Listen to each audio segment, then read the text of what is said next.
हुजूर हमने आपका दिल दुखाया है, इसलिए उम्मत इस हाल में है। छोड़ के आपका दामने रहमत, आका हमसे भूल हुई। खो दी अपनी कदर व कीमत, आका हमसे भूल हुई। देख हमारी आंख बचोली, अपने सीने अपनी गोली। भूल गए हम दरसे अखुवत, आका हमसे भूल हुई। बन गए सीनों जर के बंदे, तन के उजले मन के गंदे। लुट गई हमसे फक्र की दौलत, आका हमसे भूल हुई। और अब सारी दुनिया के ठुकराए हुए हैं, तेरी गली में आए हुए हैं। खोल दे अपना बाब रहमत, आका हमसे भूल हुई। मुझे बचपन की यादें ताजा हो रही हैं और अब्बास मिर्जा के वो अशार मेरे कानों में गूंज रहे हैं। वो बहुत पुरानी बात है, मैं अशार भूल चुका हूं, लेकिन कुछ अशार मेरे कानों पे दस्तक दे रहे हैं। ऐसे ही एक हाल पे उसने हुजूर की बारगाह में हाथ जोड़ के कहा था कि अब तो उम्मत जिस हाल में है, हुण जे रोना ते अखां विचों हनेरा जांदा नहीं नूर जांदा है। अब जो हालत उम्मत की हो गई है, हुण जे रोना ते अखां विचों हनेरा जांदा नहीं नूर जांदा है।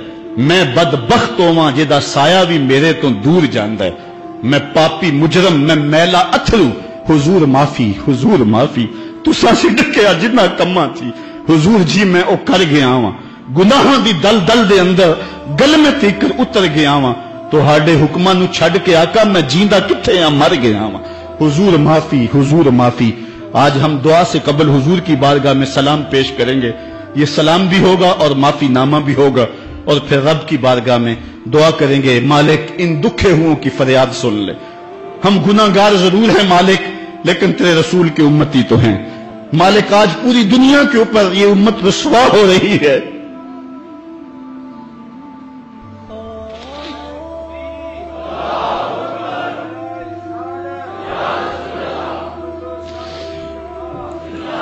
तुझसे फरियाद है ए गुंबद खजरा वाले, काबे वालों को सताते हैं कलीसा वाले।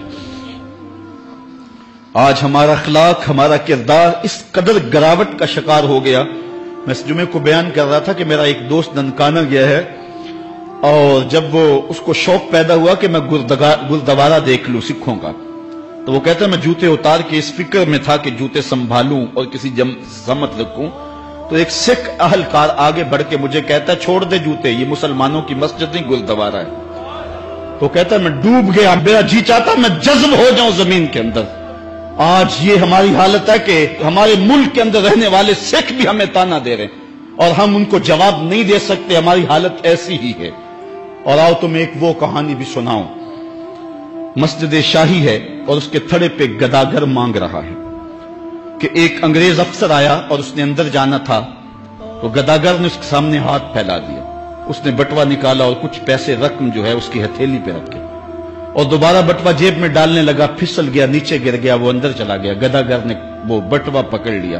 ख्याल था ये वापस पलटेगा तो मैं इसको ये बटवा दे दूंगा, लेकिन वापसी शायद वो किसी बगली दरवाजे से निकल गया या इसको पता न चल सका, तो वो बटवा अपने घर ले गया। 1 साल गुजरा तो दोबारा जब वो अंग्रेज वहां शाही मस्जिद में आया दौरे के लिए, तो ये चूंकि दौर भी अंग्रेज का ही था, तो उस गदागर ने पहचान लिया, कहा बाबू रुकना, मुझे तुमसे थोड़ा सा काम है।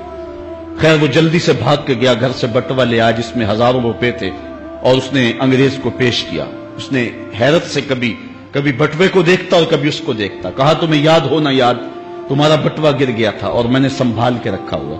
उसने कहा मैं ये नहीं देख रहा, मैं ये देख रहा हूं तुम गदागर हो जात के, और एक बटवा जिसमें इतनी करेंसी है, इतनी रकम है कि तुम अच्छा घर, अच्छा मकान और अच्छा कारोबार सेट कर सकते थे, और तुमने ये बटवा एक पूरा साल हो गया संभाल के रखा।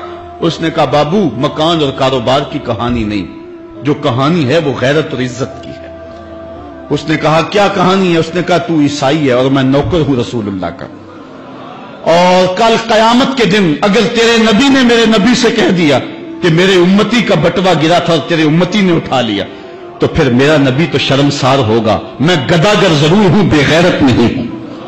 उस दौर के गदागारों की कहानी ये आपको सुना रहा हूं, और अगर आज के शाहों की कहानी छेड़ूं, आज के वजीरों की कहानी छेड़ूं, आज के मशीरों की कहानी छेड़ूं और आज के अहले सरमत की कहानी छेड़ूं, तो शर्म से सर झुक जाएं। एक वो दौर था, ये दौरे गुलामी की कहानी तुम्हें सुना रहा हूं, मैं तुम्हें उमर बिन अब्दुल अजीज के दौर की कहानी नहीं सुनाई है। میں تمہیں عمر کے دور کی کہانی نہیں سنائی ہے، حضرت ابو بکر کے دور کی کہانی نہیں سنائی، میں تمہیں محمد عربی کے مدینے کی کہانی نہیں سنائی. یہ کل کی بات ہے کہ ہم عزتوں کس مسجد پہ تھے. ایک گدا کر بھی محمد کی آبرو کا اس قدر رکھوالا تھا، اور آج ہم کہاں گر گئے ہوئے ہیں. ذرا اپنے اندر اتر کے دیکھیں. ہن جے رونا تے اکھاں وچوں ہنیرا جاندا نہیں نور جاندا ہے. میں او بدبخت ہاں جیدا سایہ بھی میتھوں دور جاندا ہے. میں میلا اتھرو، میں پاپی مجرم. حضور معافی، حضور معافی. تساں سی ڈکیا جنہ کماں تھی، حضور جی میں او کر گیا واں. تہاڈے حکماں نو چھڈ کے آقا میں جیندا کتھے ہاں، مر گیا واں. گناہاں دی دل دل دے اندر گل میں تیکر اتر گیا واں. حضور معافی، حضور معافی. ہم نے اللہ کے رسول سے بھی معافی مانگنی ہے، اور ہم نے اللہ سے بھی معافی مانگنی ہے. چاند کی گردش سے اور اس کی منازل سے حضرت انسان کو کچھ سمجھایا جا رہا ہے کہ جب تو پیدا ہوا تھا تو چاند کی طرح سارا زمانہ تیرا منہ دیکھنے آیا تھا. تو بھی اس وقت لوگوں کی توجہ کا مرکز بن گیا تھا، اور پھر منازل طے کرتا رہا. اور جوانی کی دہلیز پہ جب تم نے قدم رکھا اور تو بدر تمام ہوا، جب شباب کی بجلیاں تیری آنکھوں سے ٹپکنے لگی، تو پھر تیری نظر کا خمار بھی کئیوں کے دل لوٹتا تھا، کئیوں کی نیندیں اچاٹ کر دیتا تھا.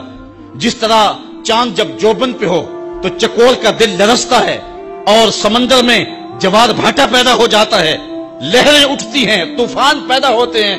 تو جب بندہ بھی جوانی کی دہلیز پہ ہوتا ہے تو وہ بھی طوفان اٹھاتا ہے، دلوں میں جوار بھاٹے پیدا ہوتے ہیں.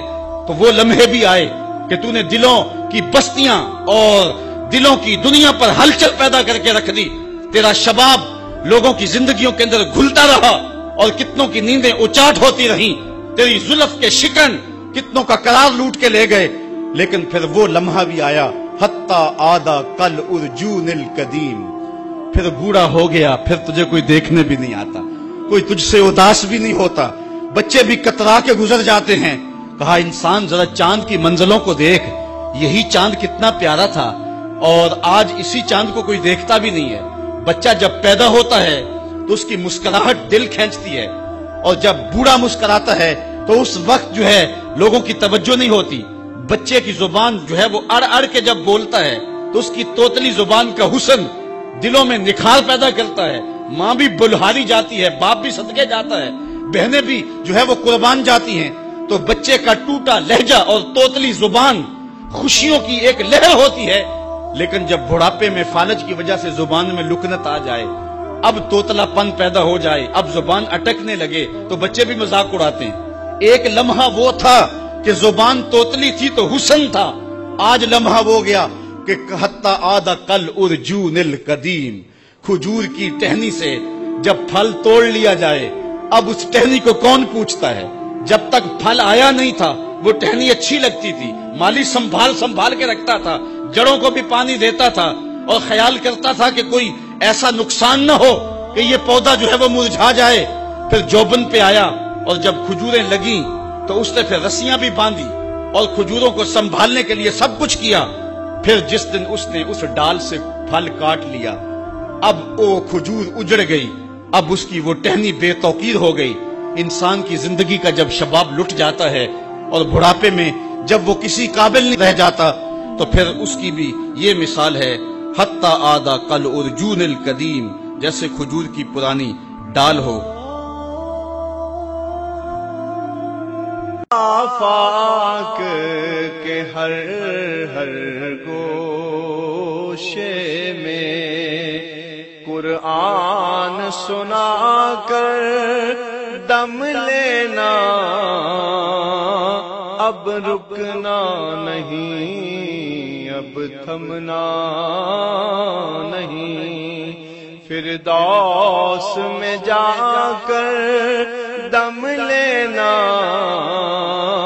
آفاق کے ہر ہر گوشے میں قرآن سنا کر دم لینا، اب رکنا نہیں، اب تھمنا نہیں. آفاق کے ہر ہر گوشے میں قرآن سنا کر دم لینا، اب رکنا نہیں، اب تھمنا نہیں، فردوس میں جا کر دم لینا، آفاق کے ہر ہر گوشے میں قرآن سنا کر دم لینا، اب رکنا نہیں، اب تھمنا نہیں۔